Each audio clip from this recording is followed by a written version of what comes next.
সকালে ঘুম থেকে উঠে প্রতিটা মায়ের একটাই টেনশন থাকে, সকালে ব্রেকফাস্টে বা বাচ্চার টিফিনে কি তৈরি করব। ঘরে থাকা কয়েকটা সামান্য উপকরণ দিয়ে সকালের ব্রেকফাস্টটা তৈরি করে নিতে পারেন, চাইলে বাচ্চাদের টিফিনও দিতে পারেন। সকালে ভাত রুটি এগুলো খেতে যারা একদমই পছন্দ করে না, মাত্র 1 কাপ চিড়ে দিয়ে এই হালকা ফুলকা হেলদি ব্রেকফাস্টটি তৈরি করে নিতে পারেন।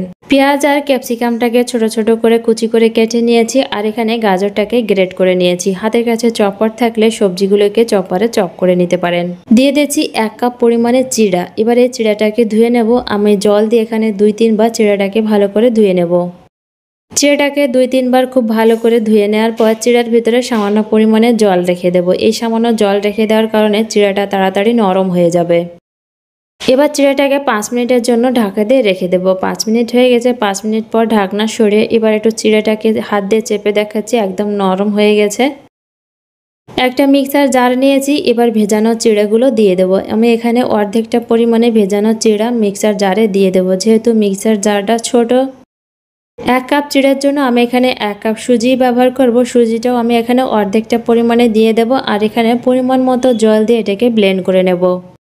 চিড়ে আর সুজিটাকে 2 বার আমি একইভাবে ব্লেন্ড করে নিয়েছি। এবারে ব্লেন্ড করা চিড়া আর সুজির ভিতরে দিয়ে দেব পেঁয়াজ কুচি, ক্যাপসিকাম কুচি আর গ্রেট করে রাখা গাজর। এখানে নিজেদের পছন্দ মতো যে কোনো সবজি অ্যাড করে দিতে পারেন। বেশ কিছুটা পরিমাণে ধনেপাতা কুচি দিয়ে দিচ্ছি, তার সাথে লঙ্কা কুচিটাও দিয়ে দিচ্ছি। ঝালটা নিজেদের পছন্দ মতো কম বেশি বাড়িয়ে নিতে পারেন, যে যেমন ঝাল খেতে পছন্দ করেন। স্বাদ মতো নুন দিয়ে দিচ্ছি, সামান্য চিলি ফ্লেক্স দিয়ে দিচ্ছি। এবার এগুলোকে একসাথে ভালো করে মিশিয়ে নেব। সকালে বাচ্চার টিফিনও চটজলদি এইভাবে বানিয়ে দিতে পারেন। আবার চাইলে এই চিড়া আর সুজিটাকে মিক্স করে ব্লেন্ড করে ফ্রিজে রেখে দিতে পারেন, তার সাথে সবজিগুলোকেও কেটে রেখে দিতে পারেন। ঘুম থেকে উঠে সকালে চটজলদি এগুলোকে মিক্স করে বানিয়ে দিতে পারেন। সবগুলো একসাথে ভালো করে মিশিয়ে নিয়েছি, আর ব্যাটারটা ঠিক এরকম করে তৈরি করেছি। এবার এর ভিতরে সামান্য পরিমাণে বেকিং সোডা দিয়ে দেবো, তবে এটা অপশনাল, না দিলেও কোনো সমস্যা নেই। বেকিং সোডার সাথে এগুলোকে খুব ভালো করে মিশিয়ে নেব। প্যান নিয়েছি, প্যানটাকে গরম করে নিয়েছি। এবার সামান্য পরিমাণে তেল দিয়ে দিচ্ছি। এখান থেকে 1 হাতা পরিমাণে ব্যাটার দিয়ে এভাবে হাতে দিয়ে গোল করে দিয়ে দেব।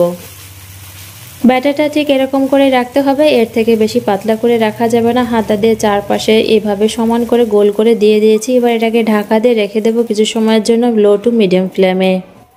কিছু সময় পর উপরের দিকটা যখন কিছুটা পরিমাণে হয়ে আসবে, ঢাকনাটা খুলে এবার এটাকে উল্টে দেব। কে কোথা থেকে দেখছেন কমেন্ট অবশ্যই জানাবেন। ভালো লাগলে লাইক কমেন্ট শেয়ার করে দেবেন। সামান্য পরিমাণে তেল দিয়ে দিচ্ছি। যারা বেশি তেল খেতে একদমই পছন্দ করে না, তেল ব্রাশ করে দিতে পারেন। সামান্য তেলেও এই নাস্তাটা তৈরি হয়ে যাবে। উল্টে পাল্টে ভালো করে সেঁকে নেব। একইভাবে আমি এখানে সবগুলো তৈরি করে নেব। এই নাস্তাটি নিজেদের পছন্দ মতো যে কোনো চাটনির সঙ্গে পরিবেশন করতে পারেন, চাইলে টমেটো সসের সঙ্গে পরিবেশন করতে পারেন।